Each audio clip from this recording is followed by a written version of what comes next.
আসসালামু আলাইকুম প্রিয় দর্শক, মুস্তাফিজুর রহমানের ভক্তদের জন্য দারুণ একটা সুসংবাদ।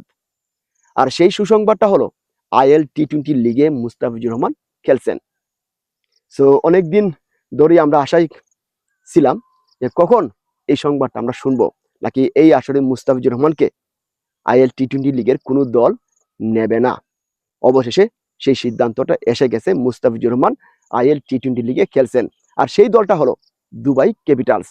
দর্শক, দুবাই ক্যাপিটালসের মালিক আর আইপিএল এর সেই দিল্লি ক্যাপিটালসের মালিক একই একই মালিকের আন্ডারে তিনি খেলবেন। দিল্লি ক্যাপিটালসের হয়েও তিনি খেলছেন দুই আসরে। সো আমরা আশা করতেই পারি মুস্তাফিজুর রহমান চমৎকার কিছু করে দেখাবেন। গত আসরে দুবাই ক্যাপিটালসের হয়ে তিনি ৮ ম্যাচ খেলার সুযোগ পেয়েছিলেন। আর এই ৮ ম্যাচে উইকেট নিয়েছিলেন ১৫টি।